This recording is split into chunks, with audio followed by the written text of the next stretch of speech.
مختلف گناہ انسان کرتا ہے اور ان کے عذاب کے بارے میں سننے والوں کو آگاہی جب ہوگی تو پھر کیا ہوگا، لوگ گناہ سے باز آ جائیں گے، اس سے لوگ نصیحت پکڑیں گے، کیونکہ نصیحت وہی سننے گا جو اندر سے ایمان والا ہے، مومن ہے، اور اپنی بھٹکی ہوئی راہ سے صراط مستقیم کی طرف آنے کی کوشش کرتا ہو، اس کے بارے میں سوچتا ہو۔ جب عذاب گناہ کے بارے میں گفتگو ہوگی تو لوگ اپنے رب سے، اپنے پروردگار سے توبہ کے طلبگار ہوں گے اور گناہ سے معافی طلب کریں گے۔ چوتھے نمبر پہ جو ہمارے واعظین ہیں، واعظ کرنے والے ہیں، ان کو چاہیے کہ وہ فریب کے اوپر، دھوکے کے اوپر اور نفس کی جتنی بھی تباہ کاریاں ہیں ان کے اوپر گفتگو کیا کریں۔ اس سے کیا ہوگا،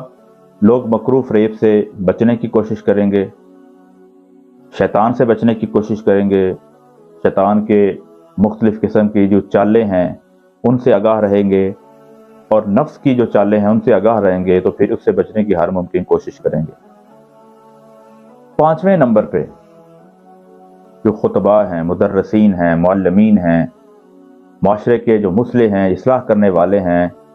دعوت و تبلیغ کا کام کرنے والے ہیں، ان کے لیے لازم ہے کہ وہ دنیا کے زوال، دنیا کی فنا اور دنیا کی بے وفائی کے اوپر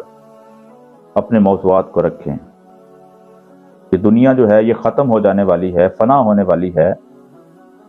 یہ اس زندگی کے ساتھ ہماری وفا نہیں چل سکتی، نہ زندگی ہم سے وفا کر سکتی ہے۔ اس سے کیا ہوگا، اس کا فائدہ یہ ہوگا کہ لوگ اس دنیا کی زندگی کے ساتھ، دنیا کی لذتوں کے ساتھ، دنیا کی خواہشات کے ساتھ اپنی محبت کو کم کریں گے اور اس زندگی کی طرف رغبت کریں گے، اس زندگی سے تعلق جوڑیں گے جو زندگی ہمیشہ ہمیشہ کے لیے ہے، جس زندگی میں وفا ہے، جس زندگی کے اندر دائمی نعمتیں ہیں، اس کی طرف رجوع کرنے کی کوشش کریں گے۔ خطباء کو چاہیے، معلمین کو چاہیے، مدرسین کو چاہیے، اور واعظ کرنے والوں کے لیے ضروری ہے کہ وہ دعوت و تبلیغ کا جب کام کریں تو موت اور حشر پر اپنی گفتگو، اب کے موضوعات کو رکھیں۔ اس سے کیا ہوگا، لوگ اس پر آمادہ ہوں گے۔ کس پر آمادہ ہوں گے؟ موت کے اوپر آمادہ ہوں گے، پھر موت کی تیاری کریں گے،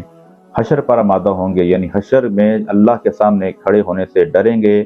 تو ہر قسم کے گناہ سے بچیں گے اور ہر قسم کی نیکی، اچھائی اور بھلائی اس دنیا میں سمیٹ کر آگے بھیجنے کی ہر ممکن کوشش کریں گے۔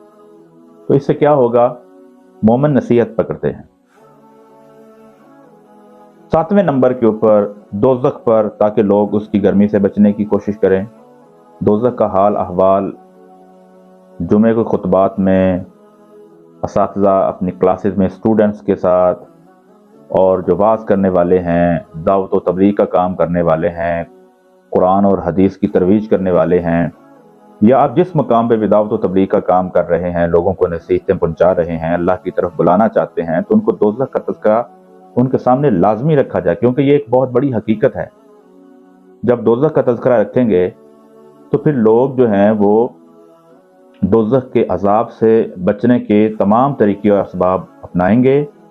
اور اپنی زندگیوں کو صراط مستقیم کے اوپر لے کر جائیں گے۔ آٹھویں نمبر پر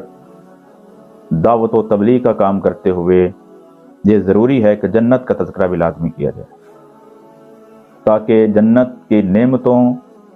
اور جنت کی جو آسائشیں ہیں ان کے حصول کا جذبہ پیدا ہو، اور خاص طور پر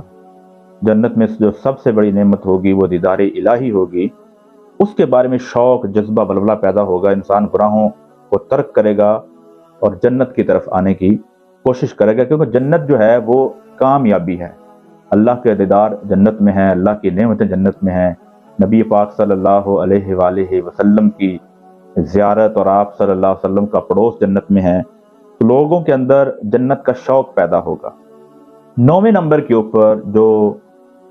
ضروری موضوعات ہیں ہماری دعوت اور تبلیغ کا کام کرنے والوں کے لیے، وہ یہ ہے کہ اللہ تعالیٰ کا فضل اور اللہ کی رحمت کے تذکرے کیے جائیں۔ اس سے کیا ہوگا، اس سے اللہ تعالیٰ کی محبت پیدا ہوگی، اللہ تعالیٰ کا قرب حاصل کرنے کی انسان کوشش کرے گا، اور کبھی دین کے فضائل اور نبی کریم صلی اللہ علیہ وسلم کے معجزات بیان کیے جائیں کہ آپ صلی اللہ علیہ وآلہ وسلم جو ہیں ان سے کتنے معجزات جو ہیں وہ جاری ہوئے، تو اس سے کیا ہوگا، حضور صلی اللہ علیہ وسلم کی عظمت، آپ کی عفت اور آپ صلی اللہ علیہ وسلم کی محبت بھی دل میں بیٹھتی چلی جائے۔ اس کے علاوہ دعوت و تبلیغ کا کام کرنے والوں کے لیے لازم ہے کہ وہ لوگوں کو یہ بتلائیں کہ آپ کے علم اور قول کے ساتھ آپ وفا کیسے کر سکتے ہیں، یعنی جو علم آپ کو ملا ہے، جو علم آپ نے حاصل کیا ہے، اور جو قول جو آپ بولتے ہیں کیا وہ وفا بھی کرتے ہیں، جو آپ کہتے ہیں کیا وہ کرتے بھی ہیں، جو آپ کو معلوم ہے کیا اس کے اوپر عمل بھی کرتے ہیں، یعنی انسان امر بالمعروف و نہی عن المنکر کا پابند بن جائے۔ اور یہ کیسے ہوگا؟ یہ اس وقت ہی ممکن ہوگا جب آپ امر بالمعروف اس وقت ہی کہیں گے، لوگوں کو بھلائی کی باتیں، لوگوں کو بھلائی کی طرف اس وقت ہی بلائیں گے جب آپ خود کو اپنے قول اور فعل کے اوپر عمل کرنے والے ہوں۔ وَنَهِي عَنِ الْمُنْكَرِ، لوگوں کو کیسے آپ برائی سے روک سکتے ہیں جبکہ آپ خود برائی کے کام کرتے ہیں۔ لہذا میں چاہیے کہ ہمیں قول اور عمل کے ساتھ وفا کرنی چاہیے۔ یہ وہ 10 موضوعات ہیں جن کے اوپر علماء ان کو وقتاً فوقتاً وقفے کے ساتھ لوگوں کے سامنے ان موضوعات اور ایسے موضوعات جو ان ٹاپکس کے گرد گھومتے ہوں ان کے ذریعے اگر نصیحت کریں گے تو یقیناً جو مومنین ہیں،